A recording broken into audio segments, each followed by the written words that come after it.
जर इमर्जन्सी आपत्कालीन सर्व्हिसमध्ये आपल्याला पोलीस देखील शेवाळे साहेब आहेत, तुकले साहेब पोलिसांचा स्क्वॉड फिरतोय. जर कोण अडकला असेल कुठे तर 112ला फोन करा तुम्ही. 112ची गाडी देखील आपल्याला दिसते इथे. जर आरोग्याविषयी कोणती आजारी असेल कोण तर तुम्ही 108ला कॉल करू शकता. परिसरातल्या लोकांनी मला डायरेक्ट फोन करू शकता या परिस्थितीमध्ये. धन्यवाद. मी आता आहे भिवंडी वाडा जोडणाऱ्या 2 जिल्ह्यांना जोडणाऱ्या तानसा नदीच्या ब्रिजवरती अकोली कुंडाजवळ. आणि मागे बघू शकता तुम्ही पूर्ण पाणी ब्रिजवरून चाललं आहे आणि भयंकर परिस्थिती निर्माण झाली. कुंडावरती काय परिस्थिती आहे? कुंडावर बोलले का? अकलोली कुंड सूर्यकुंडावरती पाणी भरलेलं आहे. पर्यटकांनी कुठे आपल्या इथे येऊ नका कारण इकडे पाणी झालं आहे. सगळं मुसळधार पावसाचा इशारा शासनाने दिलेला आहे, वेधशाळेने दिलेला आहे. त्यामुळे अजून भयंकर परिस्थिती निर्माण होऊ शकते. प्रत्येक न्यूजला अपडेट चालू आहेत. त्याप्रमाणे न्यूज बघूनच बाहेर पडा. वादळी वाऱ्यासह पाऊस दिला आहे. झाडं पण बरीच रस्त्याला पडलेली आहेत. लाईट पण त्यात गेले नेहमीप्रमाणे आपल्या ह्याच्याप्रमाणे. आणि प्रत्येकाला विनंती आहे जर लागलं तर आपण पोलिसांची मदत घेऊ शकता. पोलिसांची गाडी फिरते. आता मी वसंत हारड यांच्या घरी आहे, म्हणजे कन्या विद्यालयाच्या अगदी समोर. बाजूला सचिनचं घर आहे.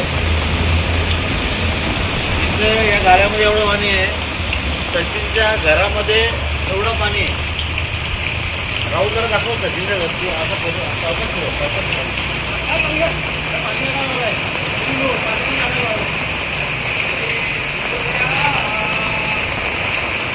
तुझं घर दाखव ना. किती घरामध्ये किती पाणी आहे? किती पुढे किती पुढे पाणी घरात? किती पुढे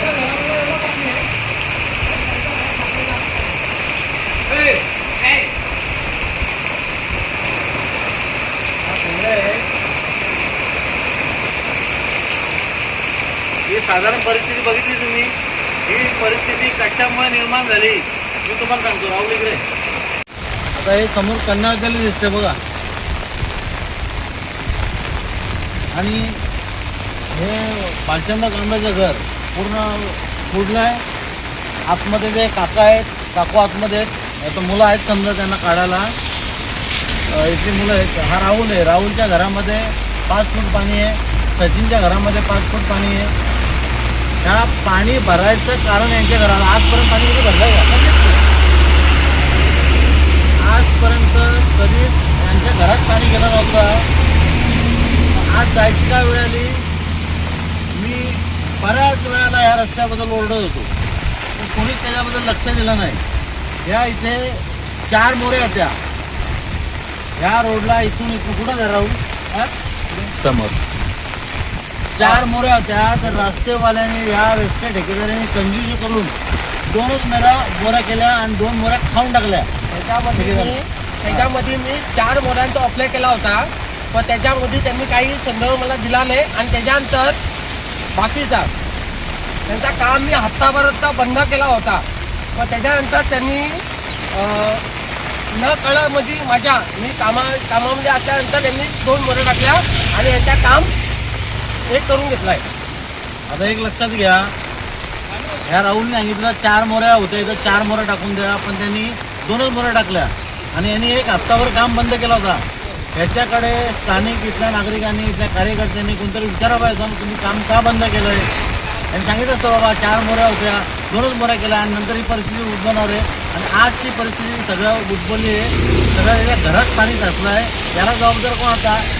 याला जबाबदार कोण? याचं अन्नधान्य सगळं घरातलं भिजलं आहे. सगळं सामान कॉट वगैरे गाद्या वगैरे सगळं भिजलं आहेत. म्हणजे झोपायला पण जागा नाही. जेवण बनवायला पण हवेत जेवण बनवायला अशी तऱ्हा आली. आता सगळी भांडी तरलेत त्याच्या घरची. मग ह्या रस्त्यावाल्यांनी 2 मोऱ्या खाऊन टाकल्यात. त्याला जबाबदार कोण? ह्या रस्त्यावाल्याकडून भरपाई घ्या. ग्रामपंचायतचा ग्रामसेवकांनी बसून एक ग्रामसभा लावून ह्या माणसांना जेवढ्यांच्या घरात या रस्त्यामुळे पाणी गेलं आहे त्यांना यांनी भरपाई दिली पाहिजे. आणि आपला सरपंच आहेत संदीप किराडे आहेत ना, संदीप किराडेंनी जबाबदारी घेतली पाहिजे. आता तुमचं काम आहे त्याचा, ह्या लोकांना भरपाई मिळवून देणं, त्या ठेकेदाराला दम देऊन बोलवणं, कारण त्यांच्यामुळं हे पूर्ण नुकसान झालेलं आहे. अजून तुम्हाला गावामध्ये वजनशिरीमध्ये कुठं नुकसान झालं ते दाखवतो. संदीप किराडेसाठी मी विनंती केली होती काही दिवसापूर्वी का तिकडे मागे यांच्या आमच्या साईडला त्या करा, पण त्यांनी अजूनपर्यंत कालही त्यांना आम्ही फोन केला होता, पण त्यांनी आम्हाला JCB दिला नाही. पण आज तोच पाणी आमच्यापर्यंत पुन्हा एकदा आमच्याकडे घरामध्ये पाणी तीच कंडिशन झालेली आहे. मागून नैसर्गिक पाणी जे धावडेपाड्यातून येते त्यासाठी यांनी त्याला संदीप किराडे सरपंच आहेत, त्यांना सांगितलं होतं नाल्याची साफसफाई करा, माती काढा, निदान पाणी तरी जाईल, पण तेही काम त्यांनी केलं नाही असं या राहुलचं म्हणणं आहे. धन्यवाद, तुर्तास थांबतो.